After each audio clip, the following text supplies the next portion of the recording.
Hello, I'm Ryan with Trex, and I'm here to walk you through how to install Trex Enhanced decking, fascia, and railing on this 12-foot by 16-foot frame. This is a great size and offers plenty of room for entertaining.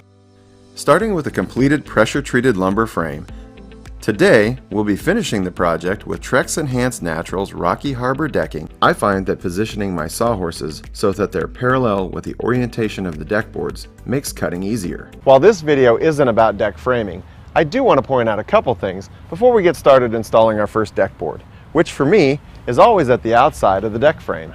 First, I want to point out how we're supporting our picture frame border. Here we've added two joists as blocking, one to support half the picture frame board and the other to support the deck boards coming into the picture frame at a right angle. These are called structural blocking joists. Blocking joists are secured on both ends with Simpson strong tie 7-inch angles or L70Z angles.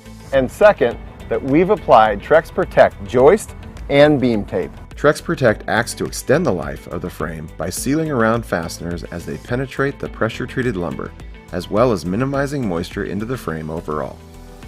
As you can see, I'm using the Trex Enhanced board without a grooved edge for the outside perimeter of the deck. Picture frame borders and stair treads are some of the two most common applications for square edge boards. I built the frame taking into account the thickness of the Trex fascia and the overhang of the picture frame border, which means my picture frame board, which is my first board, will overhang the rim joists on both ends by 1.25 inches. I like to work from the outside rim back towards the house. That way, I'll always have a full board out front where it's most noticeable. To simplify cutting around these posts, I pre-cut and notched the first two boards. Before I start measuring and cutting the first board, I like to install some 12-inch pieces of scrap wood to serve as blocks, which help me maintain a consistent overhang the entire length of the board. In this case, the blocks will be 1.25 inches wide. Rather than measuring for the length of the picture frame board, with the 1.25 inch block in place, I can clamp the square edge board in place on top of the rim joist. Now, it's as easy as marking the end of the board at 45 degrees to the block. It's important to get a clean cut on the mitered corners. For this, you have two options, a miter saw or a circular saw. Either work, but both work best with a new or very sharp blade. Once I've cut the full board to length, I then clamp it to the post. Now I'm ready to mark the notches around the posts. The width of the notch will be the width of the post plus 1/4 inch on each side of the post. The depth of the notch will be from the edge of my 1.25 inch block minus 1/4 inch. Why oversize the notch by 1/4 inch? To allow for any expansion or contraction of the frame and, to some degree, the decking. Plus, it just makes installing the deck board easier. Rather than trying to force the jigsaw blade to turn a sharp corner, I drill a hole in one inside corner that's larger than the blade. This allows me to easily turn the corner and continue with my cut. I like to make the first two cuts with a circular saw, then finish the notch cuts with a jigsaw. Since the notch cuts won't be seen, these cuts don't need to be exact or perfectly straight.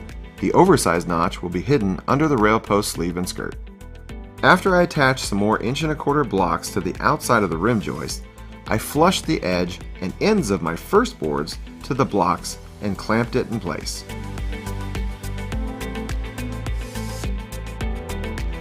It's important to use an approved composite deck screw when fastening Trex decking through the surface or face of the board, which is what's necessary to fasten your picture frame board. These screws have a double set of threads that promote a clean and finished look. A standard wood deck fastener will create an undesirable result, so be sure to use the right fastener. Fasten the picture frame board with two screws at each joist, one at least 1 inch from the inside and the other on the outside, making sure you're always into the rim joist below. To avoid splitting, even though I'm at least 1 inch from the edge and end, I like to pre-drill.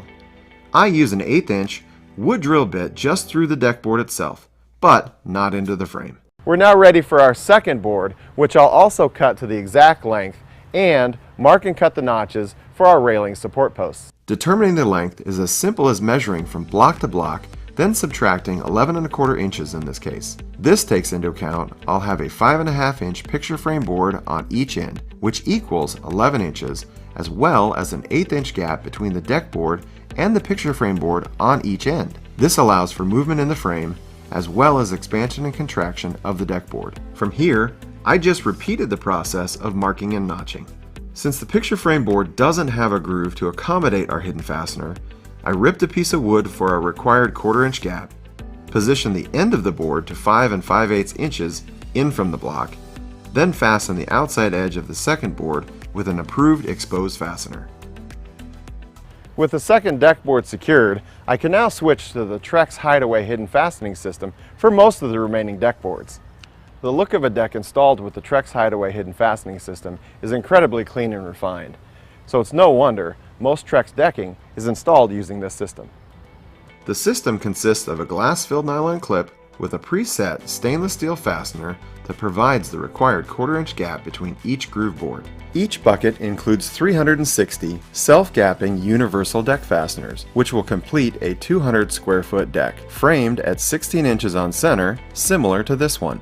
The bucket also includes 16 start clips, a drive bit, and instructions. There are a couple methods for installing the Trex Hideaway hidden fastener.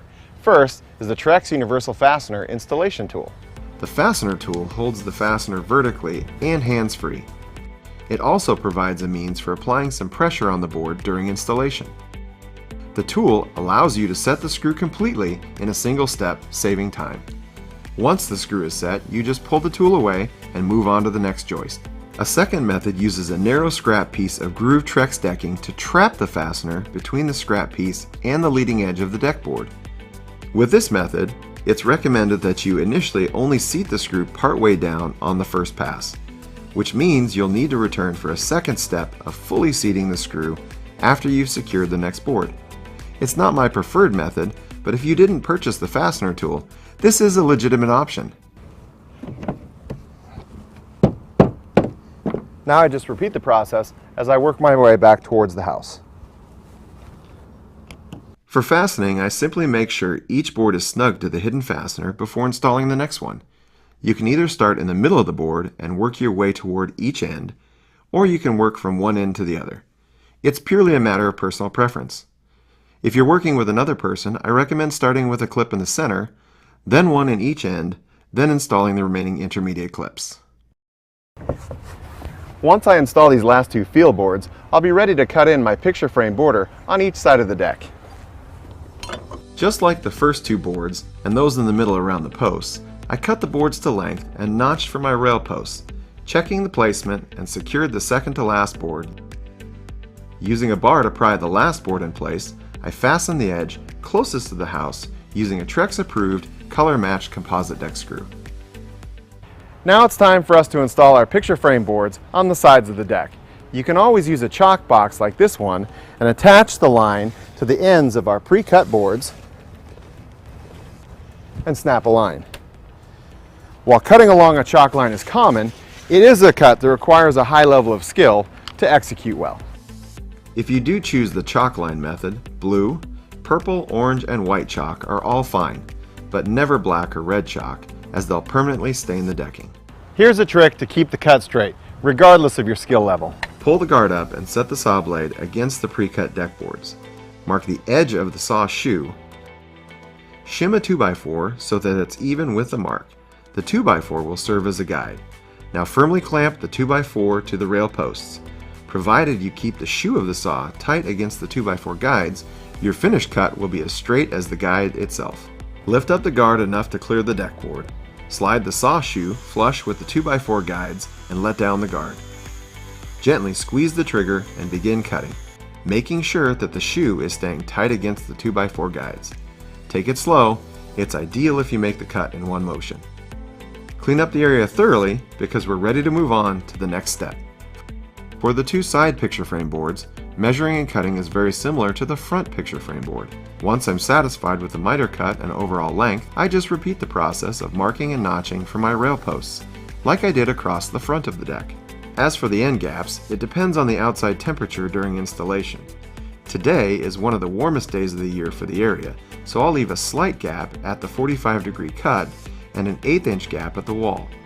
Make sure to keep the required 1/8 inch end-to-edge gap we planned for in our layout. Just as before, I'm using the Trex approved composite deck screws to secure the picture frame border to the frame at a maximum of 16 inches on center. To view more detailed, step-by-step videos on how to build an entire deck from A to Z, visit trex.com/academy. Thanks for watching.